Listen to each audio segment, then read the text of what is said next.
안녕하세요 시청자 여러분, 만나서 반갑습니다.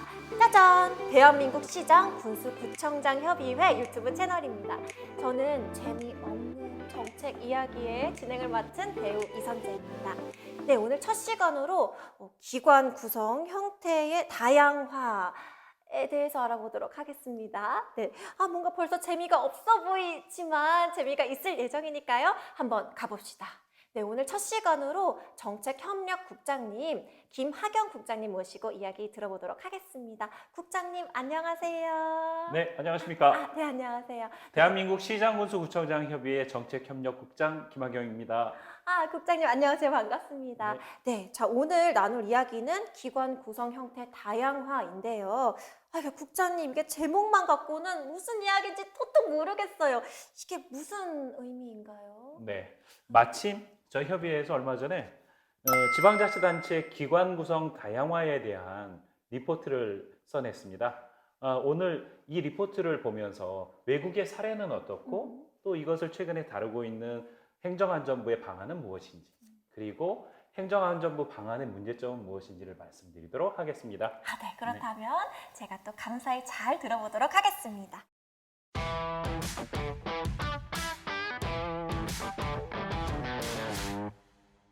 네, 기관 구성 다양화, 지방자치단체 기관 구성 형태 다양화. 얼핏 듣기에는 각 시, 군구, 산하 기관을 어떻게 다양하게 구성할 것인가, 뭐 이런 이야기로 들리는데 맞습니까? 아닙니다. 아니에요? 그럼 무엇인가요? 지방정부를 우리는 지방자치단체라고 부르거든요. 네. 헌법과 지방자치법에 의해서 지방자치단체 안에는 지방의회와 집행기관을 두도록 하고 있습니다. 네, 그렇죠. 네. 종전까지는 의원을 주민의 손으로 직접 뽑고, 그리고 지방자치단체장도 주민의 손으로 직접 뽑도록 하고 있었고요. 네. 이렇게 뽑힌 의회와 단체장이 서로 대립하고 견제하는 이른바 기관 대립형이라는 것을 그 형태만 두어 왔습니다. 네, 그렇죠. 그런데 무려 32년 만에 네. 지방자치법이 전부 개정이 됐어요. 그랬어요? 네. 전혀 모르고 있었거든요. 네. 세상이 참 바쁘게 빨리 돌아가고 있었나 봅니다. 그러게 말입니다. 그렇다면 뭐가 어떻게 바뀌게 된 건가요? 이 법 제4조 1항에서 이렇게 규정을 했어요. 네. 지방자치단체의 의회와 집행기관에 관한 이 법의 규정에도 불구하고 네. 법률로 정하는 바에 따라서 네. 지방자치단체의 장의 선임 방법을 포함해서 지방자치단체의 기관 구성을 형태를 달리할 수 있다. 그러니까 시, 군구의 산하기관이 아니라 지방자치단체의 집행기관인 시, 군, 구청의 장을 선임하는 방법을 포함해서 현재와 다른 형태들도 가능하게 됐다. 뭐 이런 말씀이시군요. 뭔가 어렵지만 이해가 조금씩은 되고 있는 것 같습니다. 어렵죠. 네, 어려워요. 우리나라의 지방자치단체들이 하고 있는 기관 구성 방식을 기관 대립형이라고 하는데요. 기관 대립형. 네, 이러한 형태를 강시장형이라고도 이야기합니다. 강시장형. 네, 자치단체장 중심형이라고도 이야기합니다. 주민이 자치단체의 장과 지방의원을 직접 선출하고, 그리고 의회와 집행기관 상호 독립적으로 견제와 균형을 한다는 것이 이론적인 모습이거든요. 그런데 실제로는 자치단체장에게 권한이 집중되는 경향이 있습니다. 그렇죠. 아무래도 이론과는 또 다르게 흘러가기 마련이니까요. 맞습니다. 그렇다면 조금 이해가 되는 것 같은데요. 정리를 한번 해보자면 기관 대립형에는 단체장에게 권한이 집중된 강시장형, 그리고 일정하게 의회의 견제 권한이 강화되어 있는 약시장형이 있다. 뭐 이런 말씀이시네요. 그렇죠.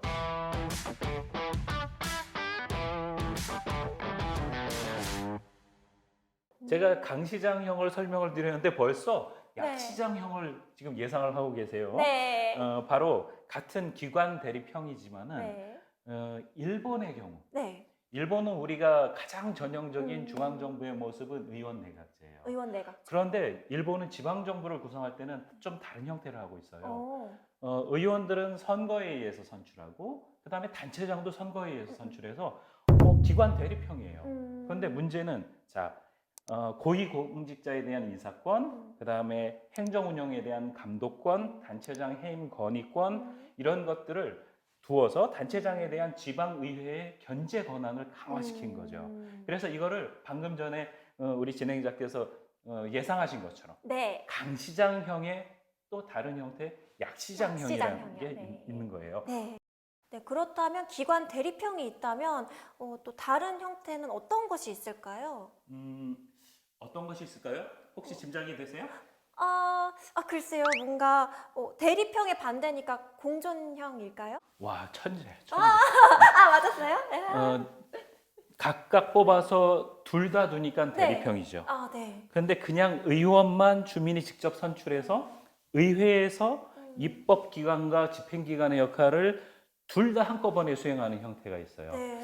이게 이제 공존형이라고 생각할 수 있겠지만 좀 어려운 용어로는 네.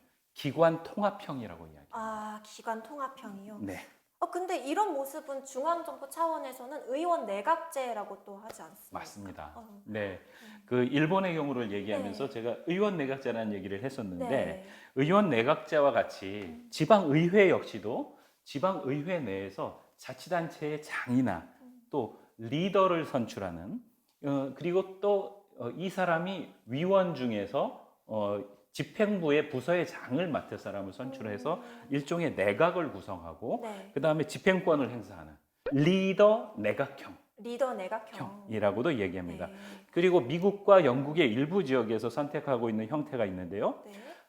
의회의 위원회가 직접 집행부 기능을 하는 거예요. 어. 그래가지고 이런 경우에는 지방의회의 위원 중에서 상징적인 단체장을 네. 뽑고 그리고 위원회 위원이 집행부서의 장의 역할을 맡는 경우가 있습니다. 네. 이런 경우는 영국의 대다수 지역에서 하고 있는데요. 의회 중심형이라고도 얘기하고 네. 주민이 의원과 단체장을 직접 뽑아서 서로 견제와 균형을 하도록 하는 방식이 전부가 아니라는 말씀이신 것 같은데 그렇다면 또 다른 방식도 또 있을 것 같거든요. 네, 물론이죠. 네. 기관 통합형과 정반대 방법이 있어요. 네. 뭐냐면 주민이 의회 의원을 직접 선출을 하고 그리고 자치단체의 장도 직접 선출을 해요. 직접. 예. 그런데 자치단체의 장이 거꾸로 의회의 의장이 되는 거예요. 네. 예. 이런 형태의 경우도 있는데 이런 경우에는 독일의 남부 지역에서 많이 볼 수 있어서 남독일 시장형이라고 남독일 합니다. 시장형. 네. 사실 인구가 적은 지방으로 가면 직접 선출된 의원이나 단체장의 전문성에 대한 좀 고민이 있어요. 그래서 이런 경우에는 지방의회가 전문성이 있는 사람으로 책임 행정관을 임명을 해서 집행기관의 수장 역할을 맡기는 경우가 있습니다. 이런 경우를 책임 행정관형 혹은 의회 관리자형이라고 하는데 미국의 일부 지역에서 시행하고 있고요. 또 인구가 너무 적은 지역이 있을 수 있잖아요. 네. 이런 곳에서는 의원도 단체장도 아무도 선출하지 않고 그냥 주민이 직접 모여서 의사결정을 해요. 이거를 바로 타운홀 미팅이라고 이야기합니다. 지금 들은 것만 해도 너무 많아가지고 머리가 어지러울 정도인데요. 지방 정부의 형태가 다양하다라고 생각이 드네요.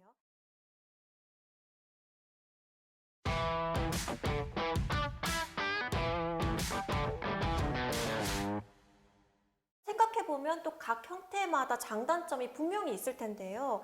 그런데도 우리가 굳이 기관 구성 다양화를 또 이렇게 해야 하는 이유가 따로 있을까요? 굉장히 많은 이유가 있을 수 있겠죠. 네. 그런데 우리가 쉽게 생각할 수 있는 이유는 세 가지를 들 수 있습니다. 첫 번째로는 그러니까 인구가 많고 적고를 따라서 인구를 비롯해 가지고 지역마다 좀 특색이 있잖아요. 네. 그래서 그 지역의 여건에 맞는 제도를 탄력적으로 선택하게 한다. 이런 이유가 하나가 있고요. 네. 그다음에 두 번째는 우리가 현행 제도를 강시장형이라고 부른다고 했잖아요. 네. 그 말의 이면에는 어떤 게 있냐면 너무 단체장에게 권한이 집중되고 있다. 그러니까 좀 권한을 분산시키는 방법도 필요하겠다. 이런 얘기예요. 그리고 세 번째로는 무엇보다도 민주주의의 관점에서 본다면 기관 구성 형태에 대한 주민의 선택권을 넓혀야 된다는 거죠. 이게 보다 지방자치의 원리에도 부합하고 풀뿌리 민주주의를 더 강화하게 될 거라는 얘기입니다. 그런데 또 기초 지방 정부를 대표하는 대한민국 시장 군수구청장 협의회 차원에서 이 시점에서 바로 이 내용으로 정책 리포트를 써야 했던 이유가 있을 것 같은데요. 또 특별한 이유가 있는 건가요? 물론이죠. 예. 이 사안을 소관하고 있는 행정안전부가 네. 지방자치단체 기관 구성 다양화에 변경을 하기 위한 특별 법안을 준비를 하고 있거든요. 그런데 이 법안의 내용이나 준비하는 과정이 이대로 되다가는 좀 고민이 많이 필요하겠다라는 것이 우리나라 시군부의 입장입니다. 그럼 어떤 안이 추진되고 있길래 그런 반응이 일어나는 건지 궁금하네요. 지금 오늘 제가 소개해 드린 그 형태가 네. 지방정부를 구성하는 형태의 전부가 아니에요. 예, 그 외에도 굉장히 많은데 네. 굳이 그 중에서 3가지 모델만을 선택하겠다는 것이 행정안전부의 입장입니다. 그럼 딱 3가지뿐이 아닐 텐데요. 굉장히 많은 방안을 네. 저희도 기대를 했는데 네. 아쉽게도 더 많은 안을 설명드리기가 좀 어려운 게 네. 행정안전부는 현재 하고 있는 강시장형 외에 네. 딱 3가지만을 모델로 제시하고 있습니다. 딱 3가지뿐인 건가요? 네. 아하. 그래서 지금 의원만 주민이 선출하는 방식이 2가지고 그 다음에 단체장과 의원을 각각 선출하는 방식을 1가지를 더 넣어서 현행 제도 외에 3가지를 제시하고 있는데요.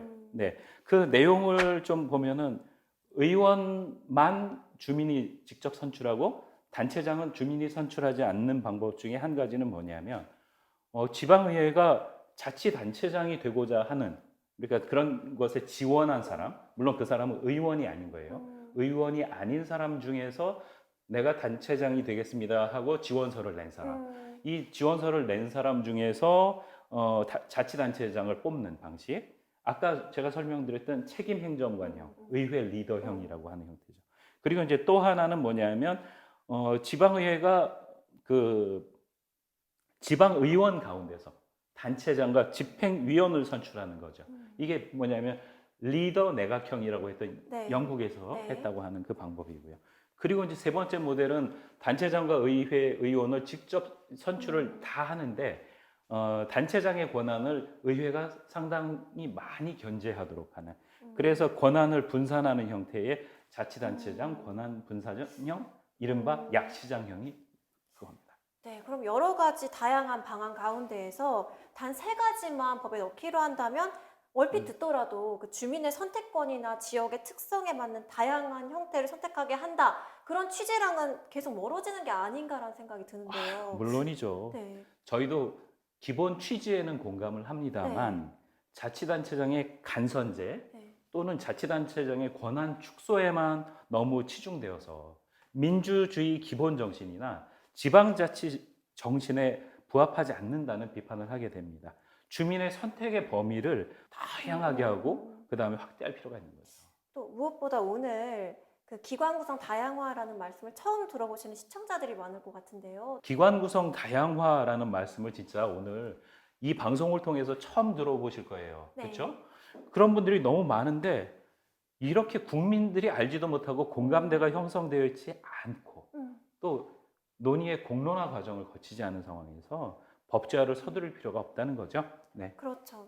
그러니까 제도를 도입하게 되는 목적이 무엇인지, 또 이것이 민주주의의 원칙, 자치분권의 원리에 적합한지, 주권자인 국민의 공감대 속에서 충분한 논의를 거쳤는지, 이런 점을 반성하면서 지방자치단체 기관 구성 형태 다양화가 신중하게 추진되어야 한다는 엄청나게 어렵고도 자세한 말씀이셨습니다. 네, 국장님 오늘 정말 자세하고 중요한 이야기 해주셔서 정말 어렵게 감사드리고요. 네, 시청자 여러분 아쉽지만 오늘 약속한 시간이 다 되었습니다. 오늘 이렇게 따분하고 힘든 이야기, 정책 이야기 들어주셔서 감사드리고요.